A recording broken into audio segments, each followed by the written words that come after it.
Selamat pagi teman-teman dan Enci. Shalom. Assalamualaikum warahmatullahi wabarakatuh. Om Swastiastu, Namo Buddhaya, dan salam kebajikan. Perkenalkan, nama saya Ishak Dolembang dengan NIM 21081100200023. Pada saat ini saya akan mempresentasikan hasil kinerja saya tentang mengulas buku untuk memenuhi tugas dari mata kuliah Bahasa Indonesia yang dibawakan oleh Dr. Randa Jenny Imbang M.Hum. Baiklah, kita masuk ke slide berikutnya, yaitu tujuan mengulas buku. Tujuan mengulas buku yang pertama, mengetahui kelebihan dan kekurangan buku yang diresensi. Yang kedua, memberikan gambaran kepada pembaca dan penilaian umum dari sebuah karya secara ringkas. Yang ketiga, memberikan masukan kepada penulis berupa kritis dan saran terhadap isi, substansi, cara penulisan buku. Yang keempat, mengetahui latar belakang dan alasan buku tersebut diterbitkan. Buku yang saya akan cover, yang akan saya ulas, yaitu Pengantar Bisnis yang ditulis oleh Hadion Wijoyo. Baik, kita masuk ke identitas. Judul Pengantar Bisnis, penulis Hadion Wijoyo, SE, SH, SOS, SPD. Penerbit Insan Cendekia yang Mandiri. Tahun penerbitan Maret 2021. Jumlah halaman 136 halaman. Kita masuk ke dalam orientasi.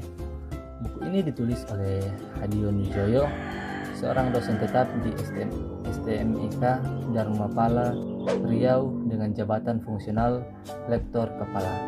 Setelah menyelesaikan banyak studi, akhirnya dia menjadi dosen tetap. Dengan semua ilmu yang dimilikinya, ia telah menulis lebih dari 20 buku ajar. Buku ini berisi tentang uraian ruang lingkup bisnis, bagaimana aktivitas bisnis dijalankan, seperti misalnya bagaimana memulai aktivitas bisnis, kewirausahaan, bagaimana menangkap dan menelusuri peluang bisnis, bagaimana mengelola, manajemen, dan organisasi, serta menguraikan jenis dan bentuk aktivitas bisnis, baik bisnis berskala kecil sampai dengan bisnis berskala besar. Kita masuk ke tafsiran isi di bab pertama, judul ruang lingkup bisnis.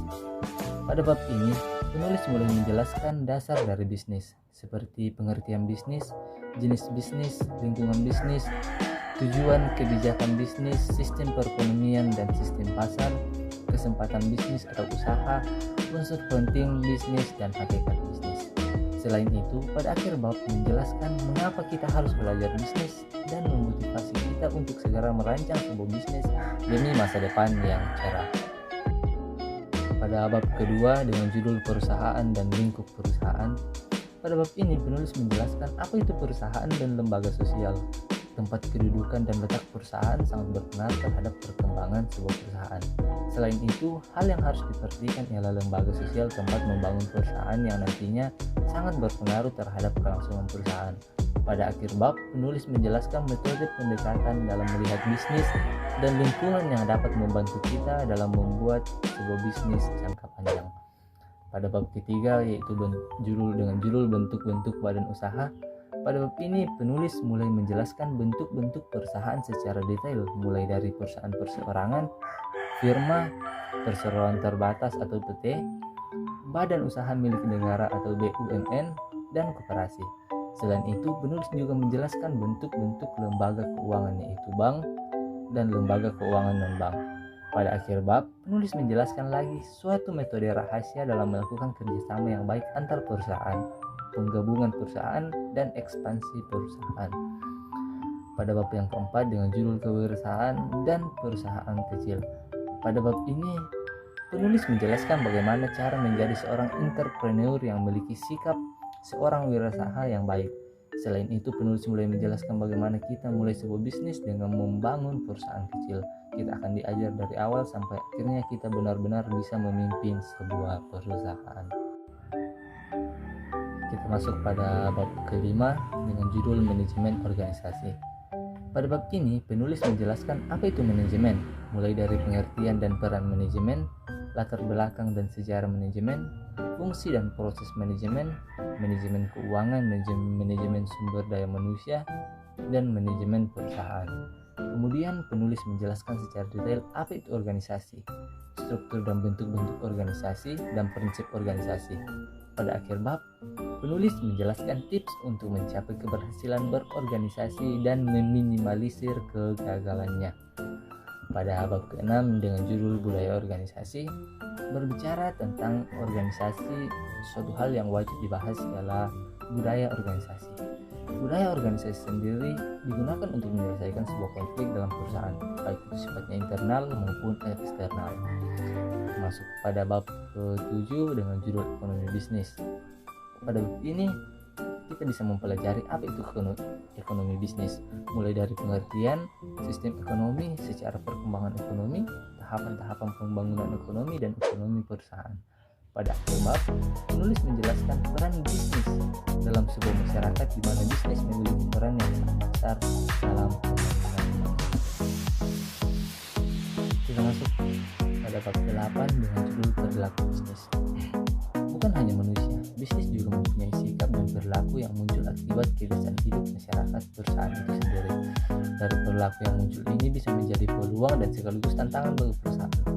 Oleh sebabnya itu, penulis memberikan cara-cara membaca sebuah peluang bisnis sehingga berpotensi membuat sebuah perusahaan berkembang menjadi lebih besar. Pada bab 9 dengan judul komunikasi bisnis, pada bab terakhir ini kita akan mempelajari peran komunikasi dalam dunia bisnis. Penulis menjelaskan dengan terperinci apa itu komunikasi, unsur-unsur komunikasi, bentuk-bentuk komunikasi, dan proses komunikasi. Kita tahu bahwa untuk menjalin sebuah hubungan dengan perusahaan lain, kita harus melakukan komunikasi baik secara langsung maupun secara tidak langsung. Nah, ada baiknya jika kita mempelajari kita berkomunikasi yang baik dan benar sehingga tercipta relasi yang baik pula. Kita masuk pada evaluasi. Keunggulan. Buku ini memiliki banyak keunggulan. Dari segi isi mengajarkan kita tahapan-tahapan dalam memulai sebuah bisnis. Sedangkan dari segi bahasa menggunakan bahasa yang mudah dimengerti namun tetap menarik. Selain itu, buku ini dilengkapi dengan ilustrasi yang menarik sehingga memudahkan kita semakin mengerti. Kelemahan dari buku ini berfokus memberikan materi bisnis namun tidak disertai dengan bukti-bukti nyata seperti kisah seorang yang sudah sukses sehingga bisa memotivasi pembaca.